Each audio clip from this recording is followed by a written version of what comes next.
So, WarGo, the card battle game. Seems like a pretty complicated game when you first look at the instructions.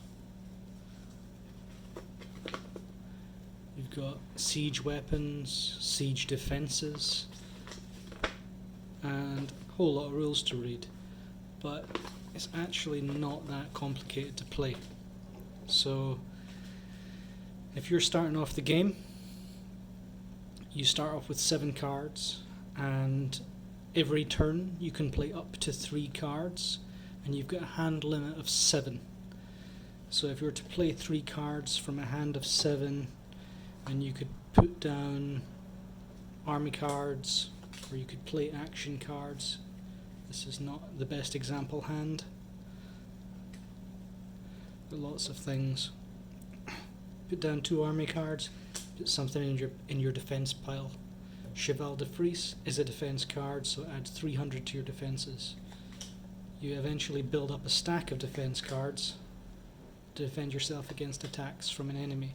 Ramparts is the strongest defense card, 500 defense. Anyway, if you're going round the table, playing 3 turns a go, then you end up with quite a stack of defense. You can play action cards. When you play an action card, it will go in the discard pile.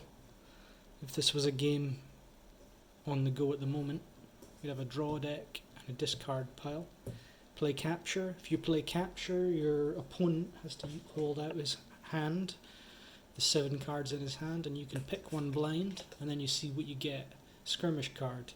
If you want to play that on your turn, play it, you do 100 damage to him.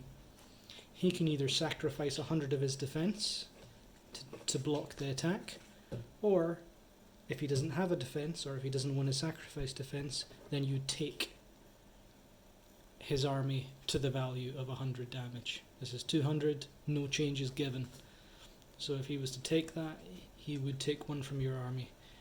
If he's attacking you, you can choose whether to sacrifice defense or let your army go. There's stronger attacks. The assault card, that's 400 damage. Someone plays that against you, they might not have enough defense to cover it. Ramparts are pretty rare. So assault card would take a Cheval de Frise, 300 defense, and then some. You'd end up losing 2. When you attack someone and they sacrifice defense cards, it goes into their discard pile, or goes into the discard pile. But if they lose their army to you, it comes to you. The armies defect, they come to your side. And the idea is that throughout the game you're building up your armies. The bigger your armies get, the more damage they can do. Trojan's a very strong army and only need 2 legions to complete the army. You win the game when you've got 4 armies. If you've got 2 armies of Trojans, or 2 legions of Trojans, that's a full army. If you've got a full army of Trojans, you can add siege weapons. Now there's 3 siege weapons. There's ballistas, there's trebuchets, and there's battering rams. There's a ballista and a trebuchet. So that beefs up the damage, so that if you attack them with an attack card, which I probably won't be able to find on the fly here,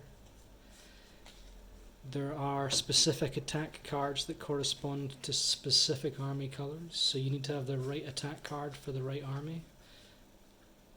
You can see here some attack cards. There's a green and red, there's a blue and purple. I was looking for the gold for the Trojans, but I'm not going to find it. There's a wild card, that's not what I'm looking for. If you play the attack card, it will deal the damage of the army, so we've got 2 here, 500 damage, plus the damage of the siege weapons, 200 and 400. So 500 plus 200 plus 400, 1100 damage you're going to be dealing to your enemy. There is also a double damage multiplier card, so you could be dealing 2200 damage to your enemy, should you have the right cards to attack him with. There you go, there's the Trojan attack card. Trojans or commandos. So if you play that, dealing damage with this lot, it's going to do a lot of damage to the enemy. It's probably going to wipe out their defense pile and take some of their army. So the armies will defect. Usually you'll try and keep your full sets because you're trying to win the game with 4 full armies, so you'll let go of some of the ones you haven't completed yet and hope that they don't build up the army on their side. Now, there's a lot of different action cards that can change the way the game goes. Ooh, there's a battering ram. But there's your double damage card, so if you're playing your attack card plus the double damage card together, that takes 2 of your 3 moves in one go, and that's how you do the damage. Big combos, big damage. Some interesting cards here. Revolution, it's a purple action card. Generally purple, or always purple. Purple cards are the most valuable. They also, every card's got a defense value, so this is a revolution card. If you use that, you can steal a full army from their side. You can choose. Any siege weapons get discarded, but you get the army. Now, also, since there's a defense value of 500, if they don't have an army, no one's getting an army, you just want to use this card up, you can put it in your defense pile. 500 defense. Defense value 100 in skirmish. Defense value 250 in ambush. So you can use any card to build up your defense pile to help you defend against damage. And there's some siege defenses which are only for defending. But ideally you want to have a big defense built up so that your armies are safe. You can safely continue to collect them until you've got 4 full armies. When you've got 4 full armies, you've won the game. Some cards are wild cards, so they can be the red army or they can be the green army, depending on what way up you play then. Commando or Trojan. There's only a few of those in the deck, so if you get one of these, you're lucky. Play it at the right time to complete the right army. Enlist, action card, draw two more cards from the deck. Now, it might not seem that useful. If you're down to say 3 cards and you've got a 7 card hand limit, which you do, play that, get 2 extra cards, can be the difference between winning and losing. Capture card we've seen, lots of them. Again, capture cards have got a defense value of 300 because they're pretty good. So if you sacrifice that to add to your defenses, you get an extra little boost in the defense there. Usually the cards that are more useful, higher defense value, because if you sacrifice them, you're getting the defense instead. Draft card, 3 extra cards from the deck.